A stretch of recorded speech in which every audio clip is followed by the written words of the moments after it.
They like the stinky smell, and they come in there to eat and in the trap. It's,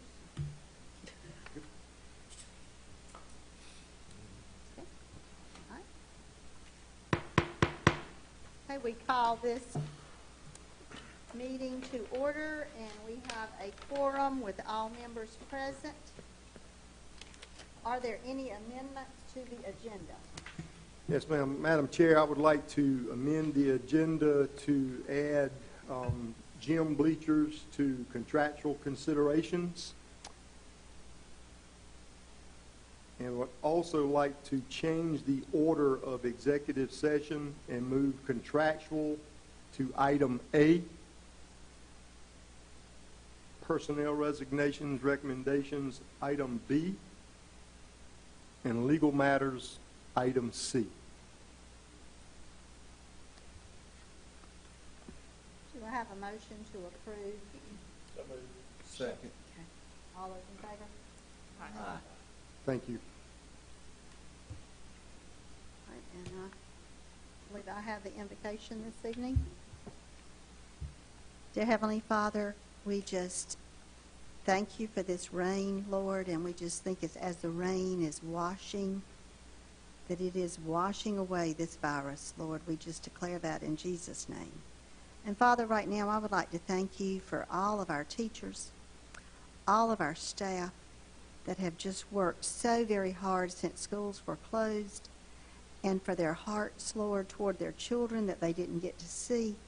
And we just thank you, Father, for all the love that has been expressed from students to teachers and teachers to students, Lord, in this difficult time.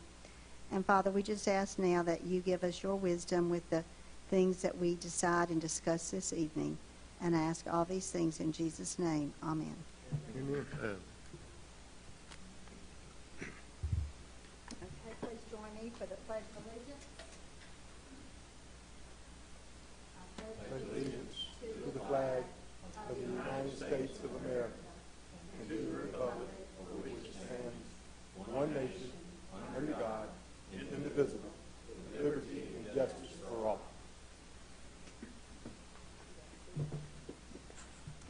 Okay, at this time, we would like to recognize our media, and I believe they are watching us online.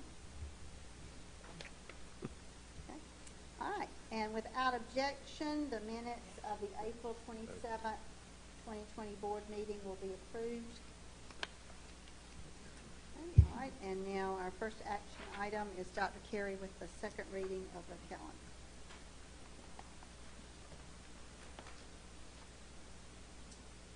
Good afternoon, Chairman Metz, members of the board, Mr. Suber. I come before you this evening for second reading of the calendar, and we are recommending draft 2. So I will be glad to answer any questions you have about that at this time, if there are any. I had one question I noticed at the bottom about the graduation options. Yes. Yes. Will that just be something that we'll be looking at the end of the Yes, that's just open for discussion. That's something we put in there before all of this virus shutdown started to begin, and you're actually the first person to ask about that. But so I'm glad that it has been seen, at least by one person, and recognized. But that's just something we discussed in Cabinet and that we have talked about for a number of years, and just wanted to see what kind of feedback we got, and if that is something that that folks would be open to. Are you hearing anything from an official position to say that we might go to school earlier this year than before? A serious consideration? I have not. Okay. I have not. If that would happen, what would that do to our entire calendar? I'm assuming now, if they came back and said we want to add some days and we just add them, then we'd leave the rest of the calendar alone. That's how I would imagine it, yes. I would like to hold this calendar sacred and then take those days. I have heard, and I think it was not even an official capacity, it was on the news, something about 6 days, and then some, I guess it came out of that committee that the governor has put together, something about Saturdays, but that's all just talk that I've heard just as a citizen. So we would just have to take a look at that as a district leadership team and come up with where to put those days and what that would look like.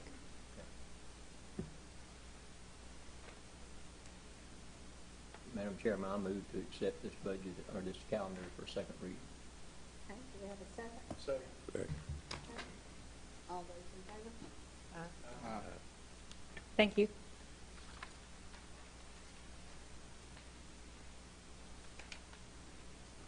Ms. Dow?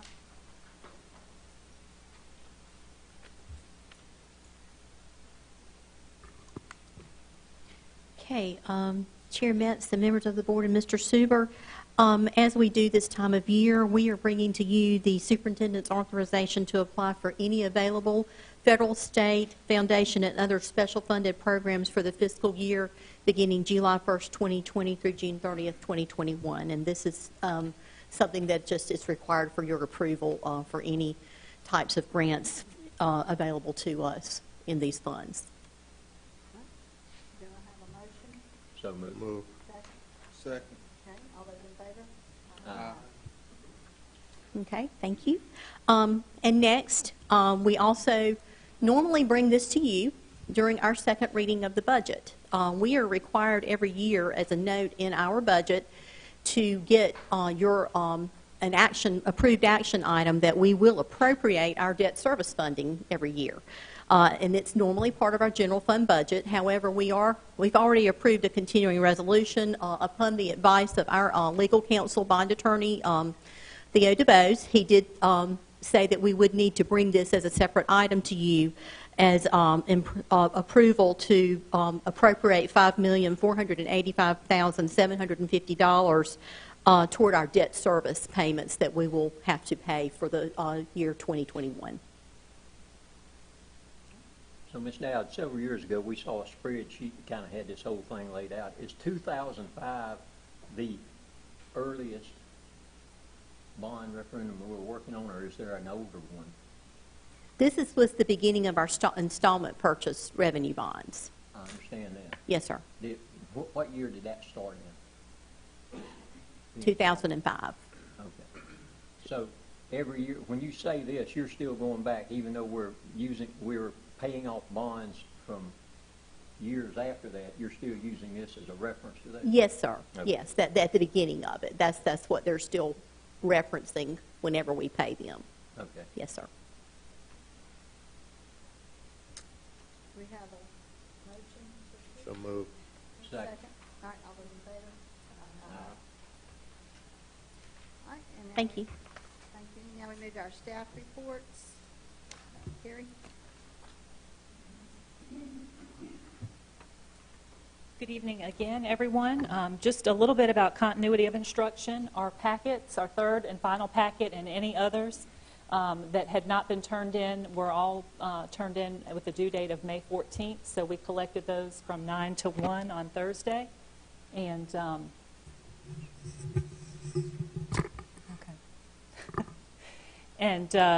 Mr. Haney coordinated getting all of those disinfected so that they would be ready for teachers when they came in today to begin the grading process. So we wanted to give teachers a couple of weeks to get through all of those documents. Several students turned everything in every time we collected. Some waited to turn all 3 in at one time. So we wanted to make sure our teachers had ample time to go ahead and grade and get all of that in Power School with the May 29th deadline. So that's where we are with the continuity of instruction as far as our packets go. As far as other things, we're getting a lot of questions about summer reading camp. And we are in a holding pattern with that. We are waiting for further guidance from the governor and the superintendent of education. We are hearing that July is when they are hoping we'll be able to do summer reading camp, and that we may also even be able to do a math camp, which is very exciting. But it's hard to plan not knowing exactly what that looks like, and if there's a cap on a number of students per classroom, per teacher, and all of those logistical items. But we're hopeful that we're going to be getting that guidance very soon from the State Department. We are looking at a potential of 2 sites. We typically do 1, but we're looking at a potential of 2 sites so that we can spread students out even more, should that come to pass. Dr. Carey, when the teachers are in our buildings doing the grading, are we limiting the number of teachers in the building, or how are we? Yes, how we are have. providing for social? We have asked the principals to ensure that they provide a schedule or some way of ensuring that the teachers are socially distanced when they come into the buildings, that they're in their classrooms, that they're not, coming together or anything of that nature. And a lot of them are coming in and picking up, and they can grade at home as well, wherever they're more comfortable. We're trying to be as flexible as possible and let each building do what works best for their setting. Thank you. So, Dr. Carey, I have one concern, and that is we focus so hard on making sure these seniors have a graduation and the end of the year. And I was reminded several times by several different people over the last few weeks we've forgotten about the other students. I don't think we've forgotten about them, but has there been any conversation to acknowledge maybe the top 3 highest graded point averages in classes, maybe in middle and high school, or any kind of, I guess we'll get some plaques or something. I'm not looking for some kind of award program or something, but some type of, where's Instagram or even, I don't even like Facebook, but something like that to say, here's the students and here's their recognition for the year? Well, each school has a program unique to them. Some do recognize the top 3 highest average, some don't. Some have a principal's honor roll, which that's actually part of our board policy, principal's honor roll and regular honor roll. And some do recognition in different ways. They may do the highest average in each core class. They may do the highest average in each section. So we don't dictate to them how to do that, but it is my understanding that they are still providing those certificates to students to recognize them.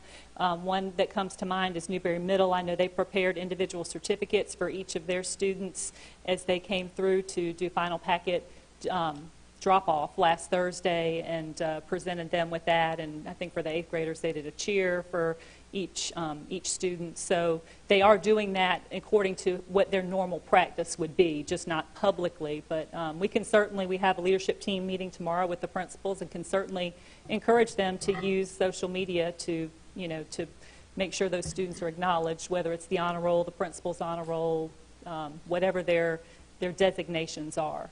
We don't in any way admonish them for recognition. We kind of allow that to the individual principal. Sure. Yes. Yes.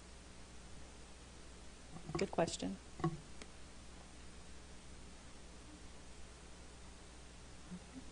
right. If there's not anything else, I will let Mr. Haney have his moment. Thank you, ma'am.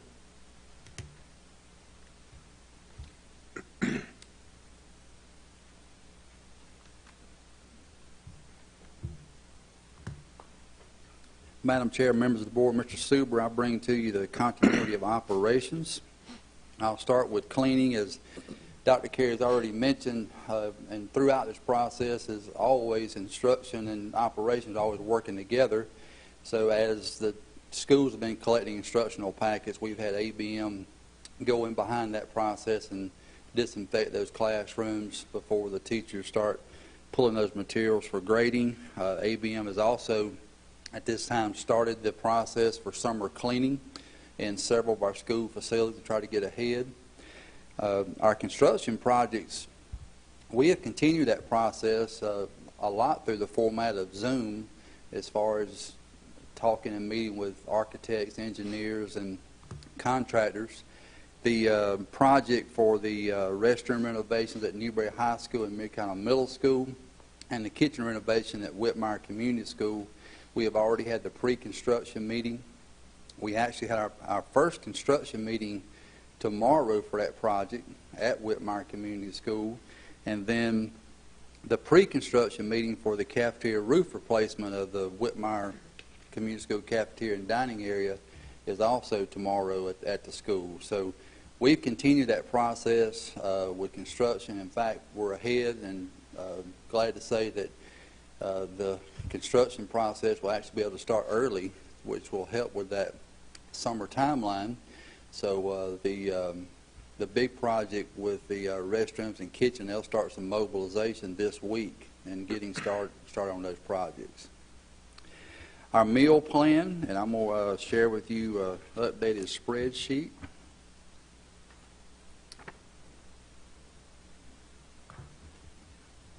I'll give those time to be passed around. Mr. Haney, while we're getting those, Okay. along the same lines as my question, Ms. Carey, Dr. Carey, how, got construction folks coming in doing stuff, we've got teachers there, Thank you, ma'am. how are we coordinating distances there? So, kind of similar to what Dr. Carey said, and working with, teachers getting ready for summer and so forth, my message out to the principals was to do the same thing, schedule small groups and make sure they practice social distancing. That way we're not doing a all-out email for the whole faculty to enter at one time. So they're scheduling small groups of faculty. We're also, of course, we'll have construction meetings tomorrow, so as soon as that meeting was scheduled, that principal was very aware that we're coming in to that certain area. So, we're a lot of communication. You'll see on our totals for our meal plan, we're still serving 5 meals for breakfast and lunch. As of today, and this is meals served as of today, we have served, since we started, a total of 235,886 meals. And I'll remind you, next week we will observe Memorial Day, and we will serve on Tuesday instead of Monday. You will see on the spreadsheet, and this kind of goes toward the back of your handout, we have started to see a decline in the number of meals served. Kind of our big numbers there. In fact, our last one was May the 4th, and that was also an instructional packet pickup day. So that's where, once again, we've worked together, and instructions actually helped us give out more meals. But then after that, we've continued to see some more decline, and even as of today, we declined in comparison to the previous week over 5,000 meals. So we are starting to see a decline in the past few weeks. So are the numbers you giving us the meals that are actually picked up or the meals that are prepared? These are the meals that's actually distributed to parents and or students. There are some rumblings that some school districts are being pushed to continue a summer feeding program. Have you all been? Yeah, I was actually about to talk with you some about that, so that's a good lead-in. We have been, and let me say, prior to COVID-19, we had started already discussing what we call a seamless summer program. The previous group that used to organize this for the county could no longer do this program for the county, and it served a number of places, grant homes, YMCA, churches. They had meals delivered to some of the local parks through recreation and so forth. So we were already looking to take on that program anyway, what we call seamless summer. And then, of course, COVID-19 came in, and then we kind of almost started that program as what it would look like in the summer anyway.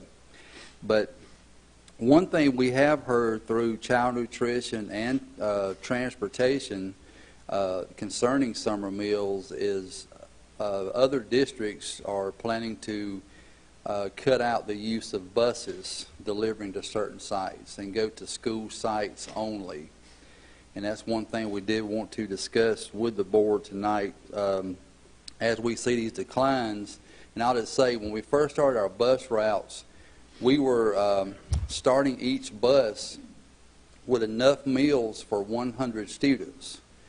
And then as we have went through the progression of those weeks, we started decreasing those amounts. In fact, we've even had to cut 2 sites from that list just because the participation wasn't good. One was Hartford Community and one was the Community Center in Whitmire. So we've continued to see declines not only as a whole, but also in the ones coming to the bus sites.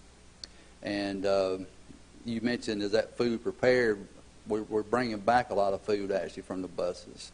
So one thing we want to discuss with you and propose to you is, once we enter the month of June, which would be like our summer, is that we go to a serving format of at the school sites only. and not send the buses out to those different sites. My concern, and I talked to another board member from another district, up until the end of the school year, we kind of have this cost covered based on the salaries we're paying and the expenses we incur with schools open. After that, we don't. So do we have any idea how much it's going to cost the school district to run this program? No, sir. We're still trying to figure that one out. You know, we've met, when I say we, myself and Carolyn Barnes have met with the State Department way prior to COVID-19 to talk about seamless summer, and we started kind of doing some calculating based on reimbursable meals and had it figured out to, you know, we could pay this much staff, but of course that's changed a lot. We think our best option for serving the communities plus paying our people will be to do school sites only. Another thing too is with transportation, bus drivers, of course, you know, after that 180 days, they don't normally drive buses in the summer unless it's for special summer programs or what have you. And another concern of ours is as we get into the summer, the weather gets, temperatures are hotter, and we're transporting milk and juice and things like that on buses. So that's another big concern of ours. And there's a reason that the people that had done it before no longer do it. So I guess my big concern is this a responsibility of the school district of Newberry County? We felt like, and I'm keeping COVID-19 totally out of this because we were starting to research this before. We felt like it would be a good deed for us to take this on and try it at least one summer, because we honestly wasn't sure if anybody else, any other organization would even take on this process.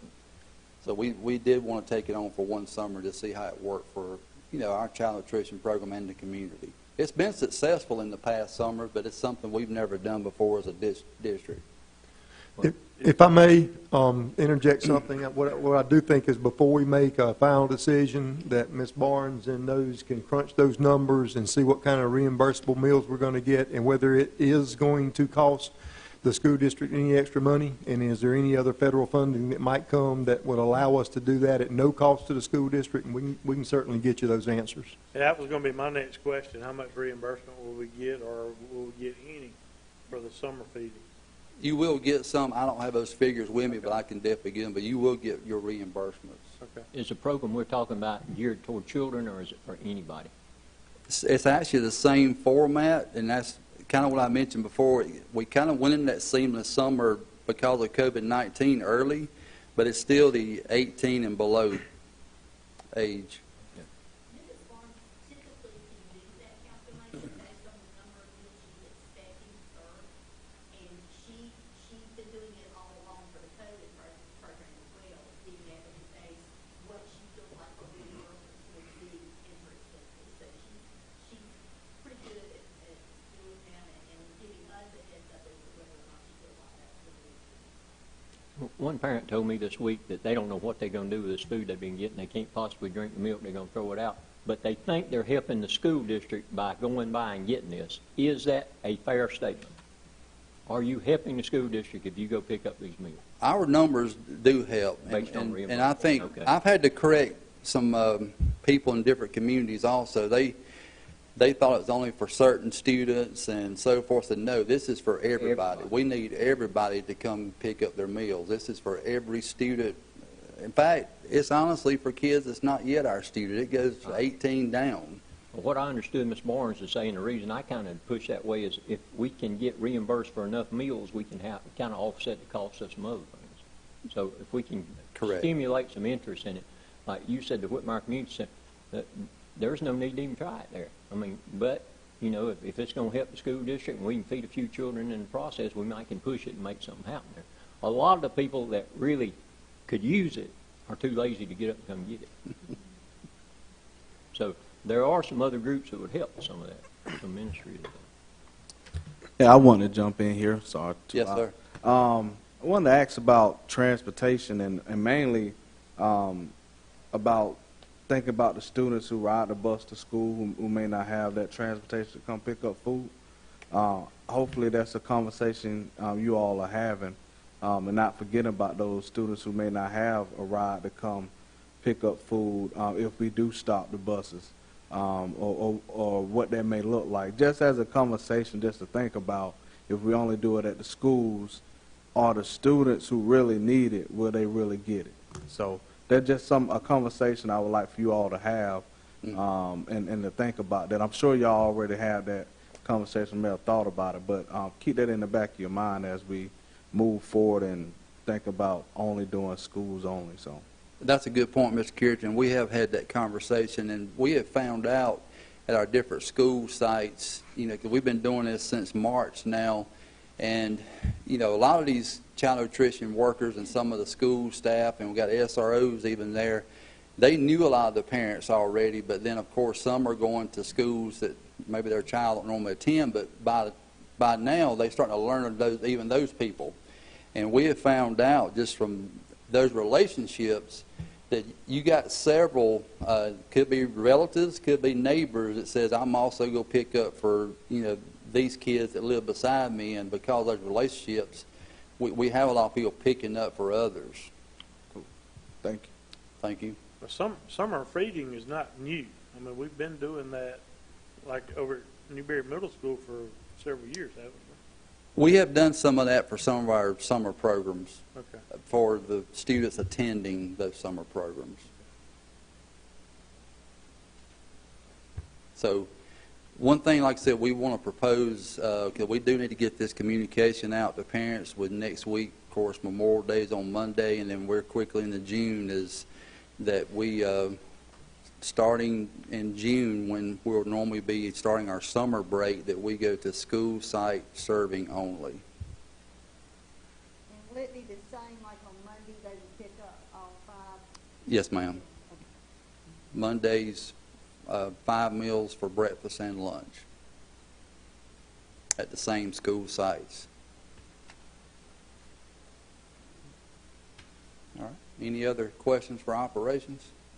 How many school sites would we have on summer, single summer? 6. Mid-Carolina High, Newberry Middle, Palmieri Garmany, Reuben Elementary, and Whitmire Community School. We've tried to target each attendance area plus some more. Thank you. All right. Thanks, sir.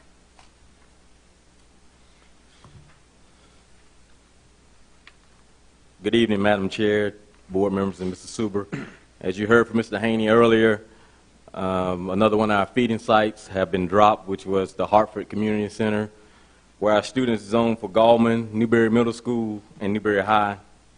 Those parents were contacted by the principals to let them know that that site has been closed as well.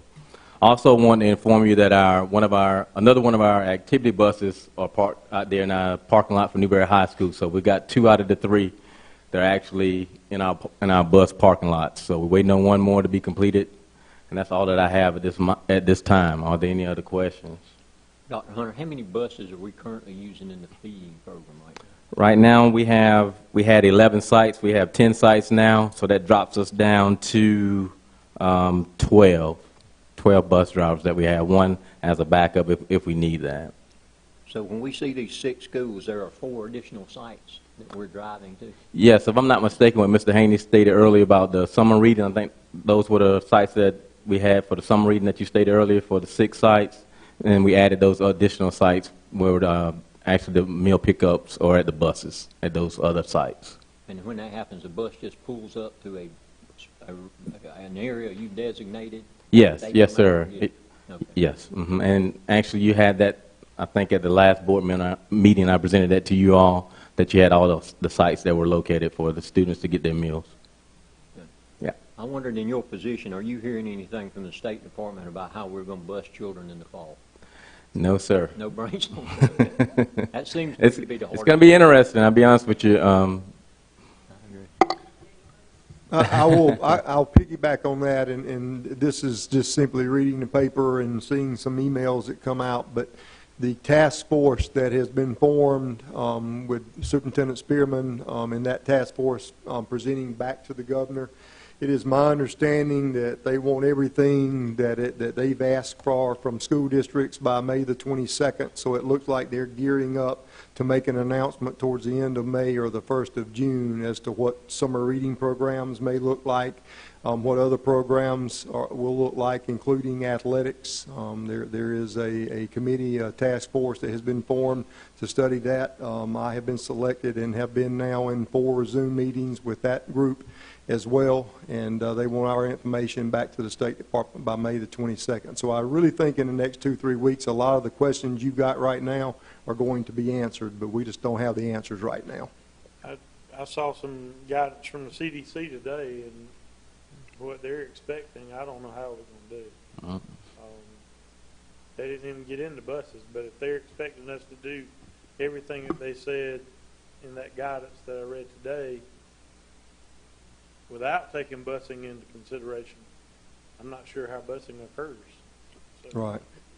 Well, there's some conversation out there. Initially, there was a member of the task force that is over the operations committee, if you will, had done his study, and if you did that 6 foot, the 36 square foot social distancing on a bus, a 78 passenger bus, I think the estimate was that you couldn't carry but about 13 to 15 children. I saw something, I think in the state paper, if I'm not mistaken, over the weekend, that they were talking about the possibility of 1 student per seat now. So all that will have to be floated to DHEC and the CDC and got to be approved. But none of that is fact. Again, in the next week to 10 days, I think you're going to start seeing some of those recommendations that are going to be given back to the governor's office for action. Are there any other questions? If you see it in by bus drivers and cafeteria workers, please thank them for all that they do. Thank you.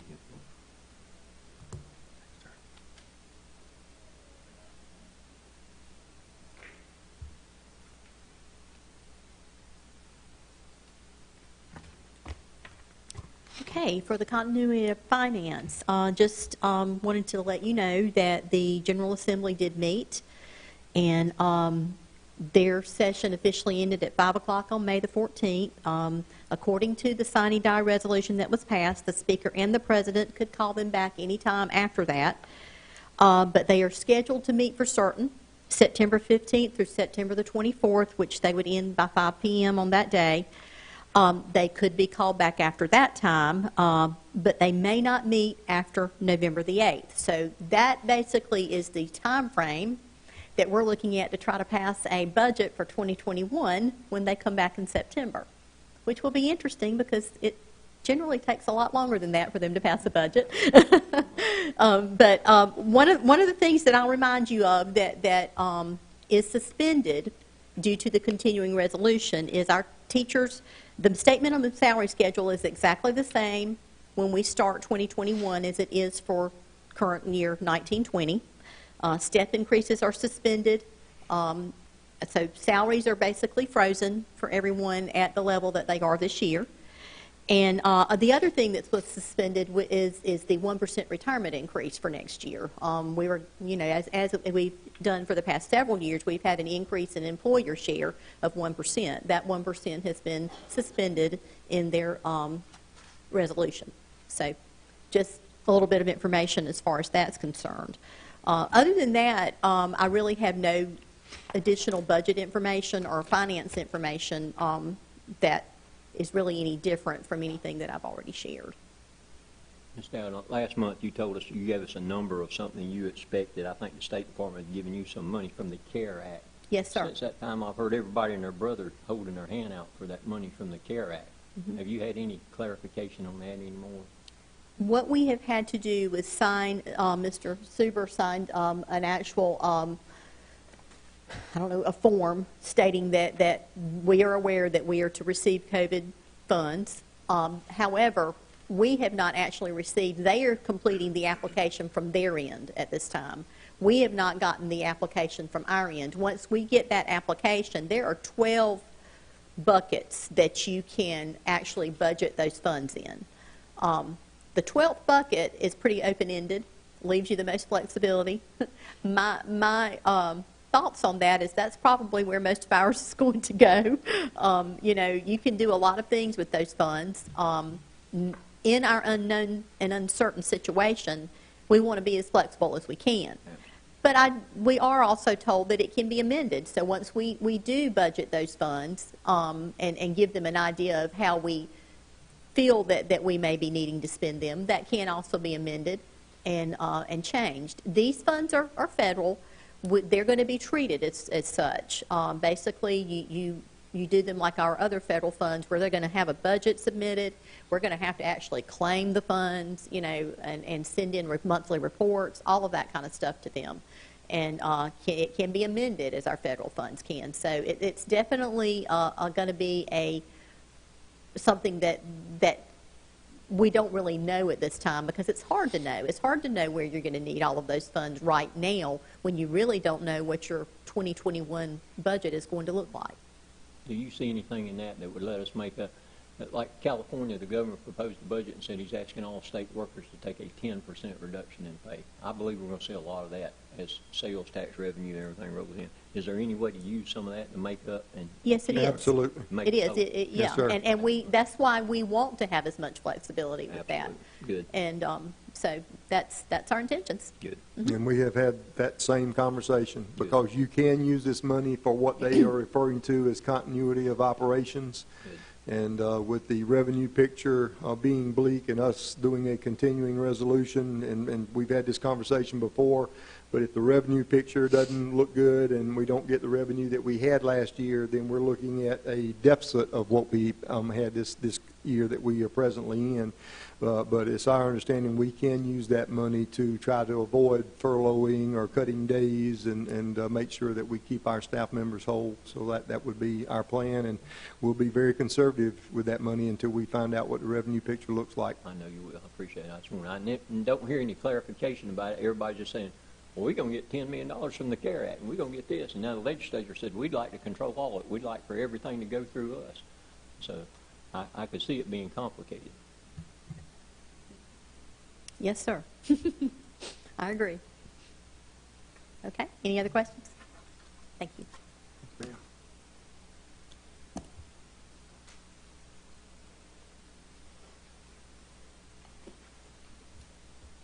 Madam Chair, members of the board, Mr. Suber, in your packet you have two temporary administrative rules, GCCR2 and GDCR2. They are both model policies from the School Board Association, and they align with the Families First Coronavirus Response Act that goes in or has gone into effect April 1st through December 31st. It's R2 because we already have R1 that deals with staff leave. And these are rules, so we don't need any votes or anything on them. Do you have any questions about those? I read them. I don't see anything. Does anything stand out to you that makes it unacceptable? No, sir, it does not. Like I said, they're the model policies. We've looked at them, and we're ready to move forward with them. Okay. Thank you very much. Thank you.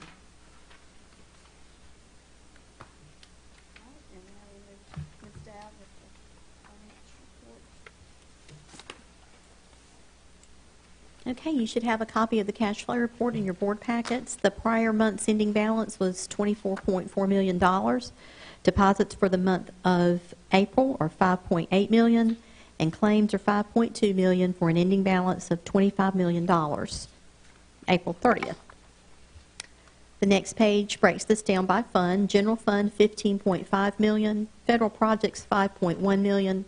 EIA funds, $3.9 million, and other state restricted funds, $800,000, for an ending balance, April the 30th, of $25 million. A couple of pages over for the technology and construction funds, we have a balance of $742,000. We had expenditures totaling $21,414 in Fund 556, and $7,845 in Fund 557. Breaking that down, we had $20,454 payable to Willingham's Landscape and Asphalt for paving at Legend Stadium, And we had supply expenditures of $959 to Granger for classroom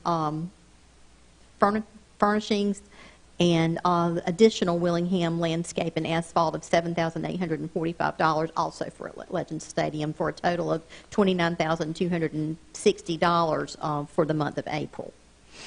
And the expenditures and revenue reports are following this information, and I'll try to answer any questions you might have at this time.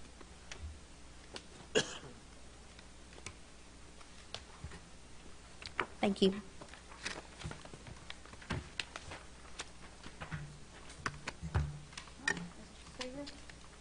Okay, Madam Chairman, members of the board, we told you that we would bring our 2020 graduation plans to the next board meeting. First of all, let me thank you, but also thank our seniors across this district and the parents across this school district for being very patient. We moved very deliberately on purpose, because over the last month to month and a half, there would be one memo that would come out, and a couple of days later, that memo changed. You can't do this, you can do this. You got a social distance, you can't have this many people. So we tried to wait to see what the level of this pandemic was going to be and make sure that there were going to be no other changes or recommendations from the state level, whether it be through DHEC, the governor's office, or the state superintendent's office. And we think that we are at the place that those things are not going to change anymore. So without any further ado, the first thing I want to share with you, we did tell you that we would survey all of our graduating seniors in this school district, and each one of our high school principals sent their survey out last week, and I am going to share those graduation survey results with you at this point in time. I'll start with Mid Carolina High School. There were 111 responses. Option 1, which was outside in the football stadium, 80%, that was 89 of those graduates voted for the graduation to take place in the stadium. Option 2 was a drive-through mobile option. 12 students voted for that. That was 11% of the senior population. And option 3 was an indoor graduation with the students only. 10 students voted for that. That was 9%. So overwhelmingly, option 1 at Mid Carolina outside in the stadium will be the selection there. Second, I will move to Newberry High School. They had 125 seniors respond. In option 1, outside in the stadium, 99 students voted for that, so that's 79% of the responses. Option 2 was the drive-through mobile option. 11 students voted for that. That's 9% of the responses. And option 3 was the indoor graduates only, and 15 students voted for that, which was 12%. So again, overwhelmingly, 79% of the students at Newberry High want an outside graduation. Last and certainly not least, Whitmire Community School had 48 responses. Option 1 was for outside in the stadium. 20 students voted for that. That was 42%. Option 2 was drive-through mobile option. 3 students voted for that. That was 6%.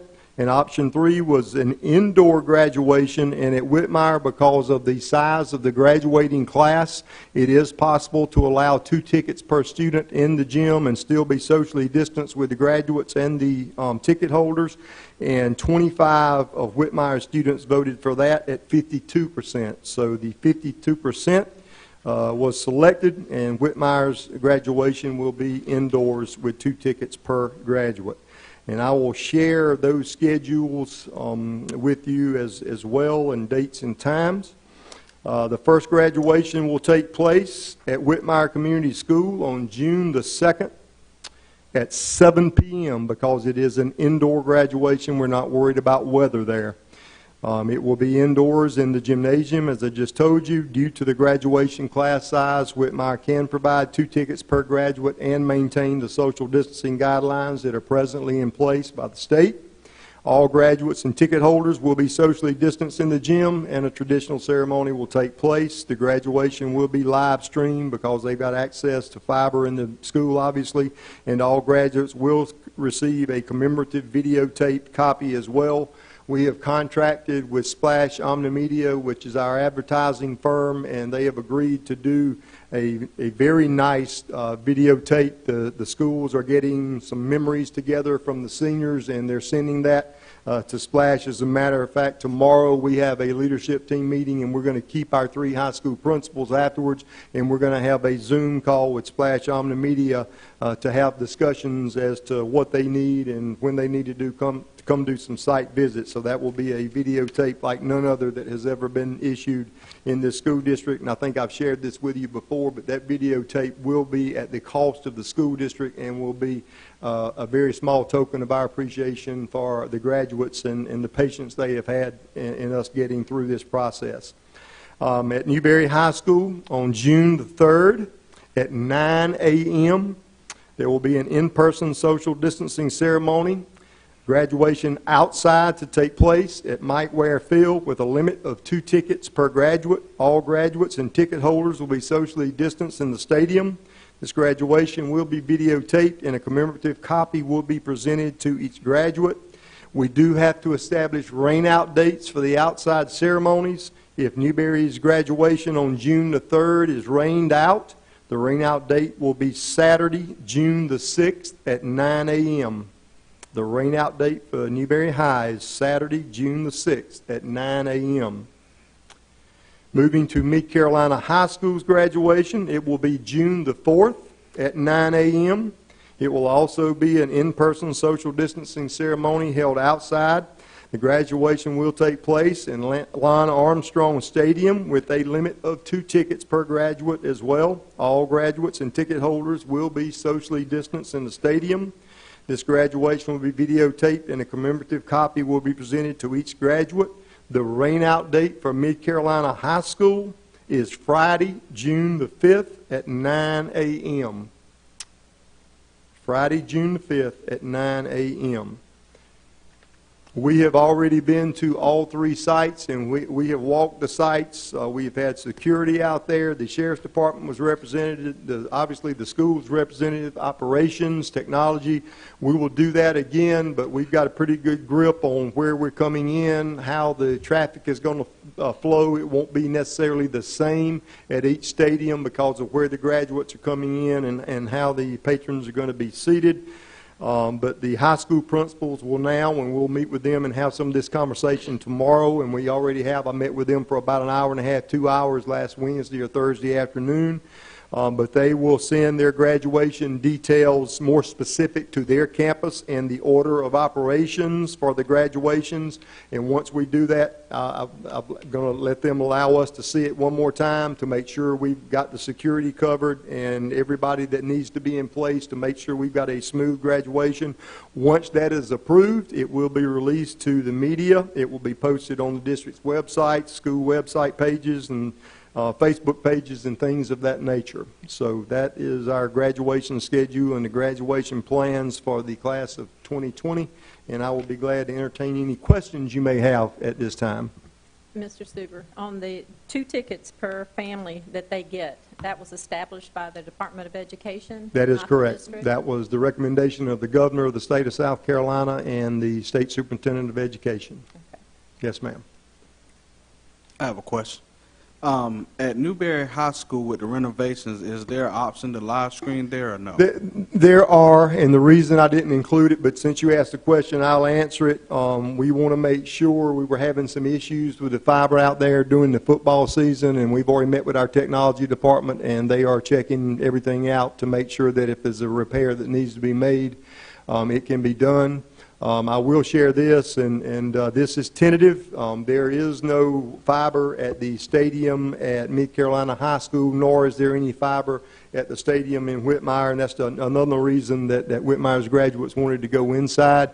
But we have actually contacted A3 Communications, who does our fiber and subcontracts the running of fiber, and they are looking at pulling some fiber from Mid Carolina Middle School from the gymnasium area and coming across the back parking lot and trying to provide fiber for Mid Carolina High School's graduation as well. But those are tentative, and I don't have a positive yes until we test it, pull it, and make sure that it's done. Is that going to be temporary, or are we going to go ahead and? This will be temporary because we don't have time to do the permanent fix, but I had the conversation with Ms. Lightsey this morning to go ahead and get a price on what the permanent fix is, because honestly, we need it in our stadiums with the technology that coaches have now. They can do all kind of stuff with fiber in a stadium, so we're going to do that. Again, we've already got it in Newberry High, and we'll try to do it at Whitmire as well. It's a major challenge at Whitmire because there's no fiber close there. But we're looking into all three of them, yes, sir. Mr. Super, I noticed that all the graduates at Whitmire responded. That's not all the graduates at Newberry or Mid Carolina, is it? No, that's not 100%. How many would do? It's close to 200 at each of them, in 100. It's a little bit lower this year. I think it's around 170 to 175 at both places. They're real close this year. So you think we made every effort to get everybody to vote? I just want to know what seniors say. Yes. I'm happy. I'm satisfied if they are. Yes, they sent an email to every senior. They did an all-call, a robocall to every senior's household. They posted it on their website, on their social media pages. Yes, sir. All right, now, the elephant in the room, how are we going to control the crowd, keep everybody just? Well, we're right at tripling the number of security officers that we have at each, or normally have at each site. But what we'll do, especially for those outside, but you'll do it for inside too, is we will lock down those campuses, and there will be an entrance where you can't get in that entrance in your car unless you can produce the tickets that you have in hand. There will be no allowance of anybody other than ticket holders to park in the parking lot, so we're not going to have people getting out and walking up to the fences and yelling and screaming and blowing horns and things of that nature. We've covered a lot of that with our principals and with law enforcement, and we'll continue to do that over the next couple of weeks to make sure that we've got a solid plan. Again, the challenge when you go outside is just making sure that you still have what I call a classy ceremony. We want it to be something that the parents that are there and the seniors, they can hear when their child's name is called and when they walk across the stage.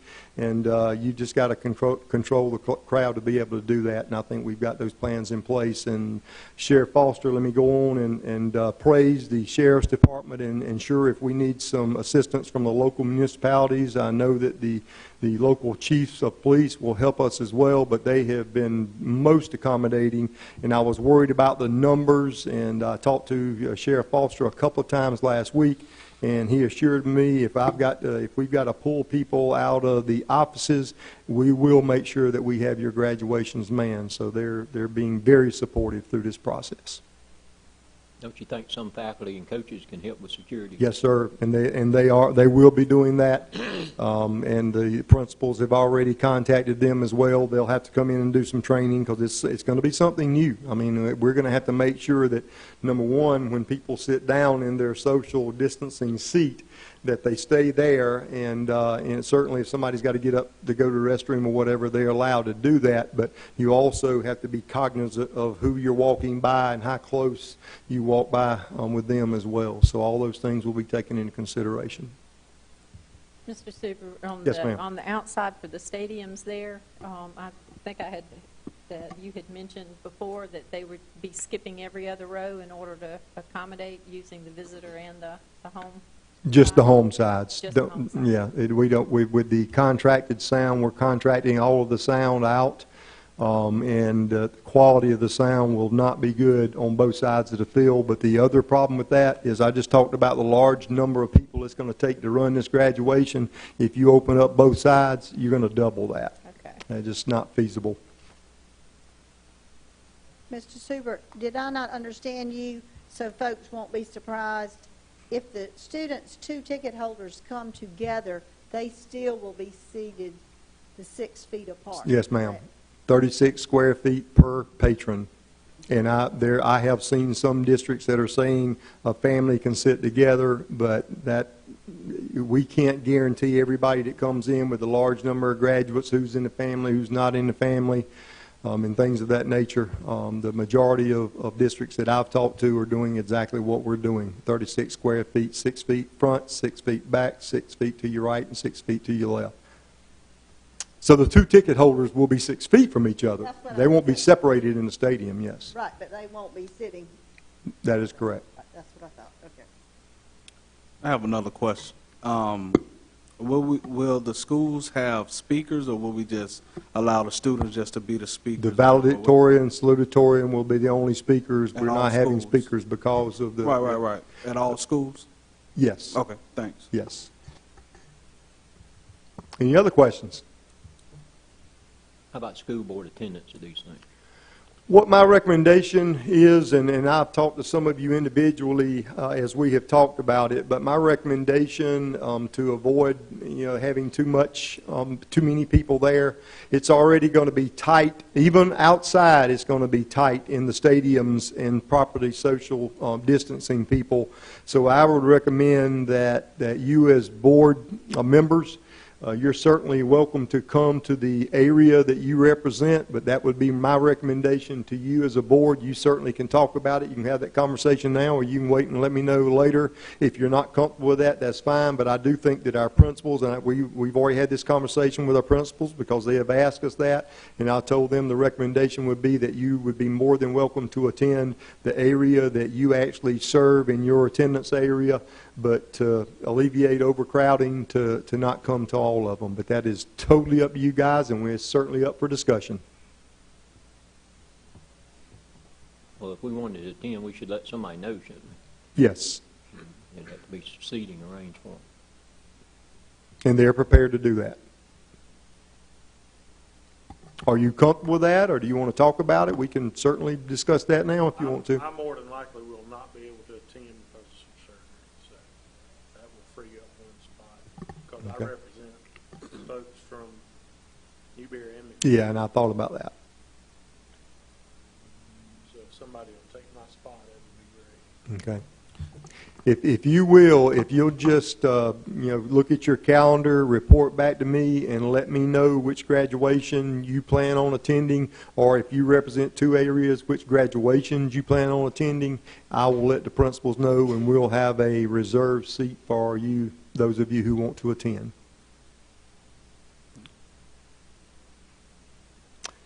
Any other questions? This is a little sidebar, and I don't want to chase it too far. Most of the protests that I saw, like in Sumter and some other places, were against virtual graduations. And we've also found out during this time that virtual learning and virtual education has turned out to be not nearly the panacea that people had hoped it would be. And I was somewhat, I guess, disappointed. I went to bat for us opening up for some AP tests. And the very child I was thinking about, his mama came to me and said he's not going because he's got some friends that are going to help him take the test because they can take it on their own computer at home. So to me, we've got to put virtual learning in a box. We got to understand it. I mean, it's that prevalent for you to cheat or have another computer sitting there and nobody knows, or you could have people helping you. So I'm just saying all that to say, when the students were confronted with it, they didn't want to graduate virtually, but they'll do whatever it takes. If we got to do virtual and some e-learning, I understand some of that. But I just know that it's not the panacea that many schools had thought it was going to be. Right. Not really a question, but a comment. If we're only allowing two parents or two family members to come, I think two board members at each graduation would be a gracious plenty, don't you think? I am totally open to that. Again, we'll serve whatever capacity we need. If it's two, if it's three, we'll make it happen. Totally up to you That's guys. just a thought. You just let me know which graduations you want to be at, and we'll have a reserved seat for you. That's no problem. Any other questions? I can, sue Yes, sir. Newberry High, my area, I would be in attendance. Okay. Thank you, sir.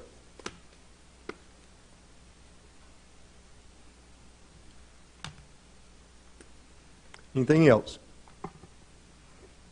Okay. I want to share something with you, and this is graduation related as well. But we initially said that we would only do this graduation and we won't do any more inside, and I still stick by that. But I have had a lot of requests from our elementary and middle school folks because they're seeing what people across the state are doing, and I think some of our schools have, when the last wave of instructional packets came out, they did some certificates and things of that nature. But I would, and again, this is not something that you've got to vote on, but I would like to have your blessings to have conversations with our principals tomorrow. And what I'm getting more is, again, those fifth graders that normally have a graduation in the elementary schools, and all of them don't do that, and then the eighth graders. And what I'm being approached about is the possibility of setting up times for those kids to come and get out of it. Their parent would have to drive them there, but let only the student out of the vehicle and let their teacher or their principal or whoever and have their certificate or their diploma or whatever they're giving them at that point in time, and to be able to let those kids have their picture taken. And what I have told them is to put something in writing to me as a request and let us review it as a staff. But obviously, social distancing would have to be in place. You've got to be 6 feet apart, and that would be easy to do, and just have enough staff members to make sure it's done. And then you would have to space the arrival of your graduates. And I've told all of them that if we are able to do something like this, I need to see a schedule where you're going to have whatever, the first 5 cars at 8 o'clock, you're going to have the next 5 cars at 8:15 or whatever that number looks like, to make sure that we are controlling the number of people that are on campus at one time. But I'm talking about one student per car out, a picture, certificate in the car, and they're gone. And I just hate to see these kids not be recognized at all, and I don't think that's hurting anything. And I assure you that we will make sure that the social distancing takes place and nobody else gets out of the vehicle. If you have major issues with that, or you want to have some conversation now, but I would like to have permission to work with our principals to make that happen. I think our kids deserve it, and I think our teachers and administrators deserve it. I'd applaud anything you could do like that. I think it's a great idea as well. The only thing that I would ask is to make sure that the parents know that we are sensitive to the fact that they may be working, they don't have child care, so making all that happen, while it's a great thing, we need to understand that some people are not going to be able to do it. And if they can't come on the specified day, whether it's an aunt or an uncle or whatever, if they want to come another day, we can make that happen. And I had that conversation with a principal this morning. Absolutely. No problem. Any other questions or concerns there? I appreciate it, because again, that's something that initially, and I'll admit it, I'm the one that said it. I initially said we're not going to do this, but I reckon you get tenderhearted here, and those kids deserve some recognition as well. So I appreciate you giving us that opportunity. Thank you. I'd like to thank everybody for the work y'all have done to make our students feel special in this bad time. Thank you. We appreciate it. Got a great group here, no doubt about it. Much appreciated. All right, that concludes my report, unless y'all have any other questions. Thank you. Do I have a motion to enter into executive? Move. Second.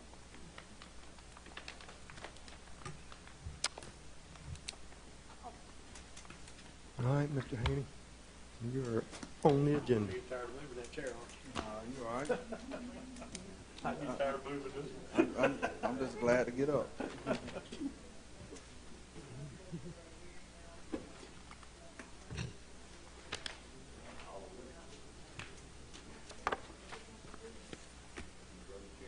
I got it. Got it.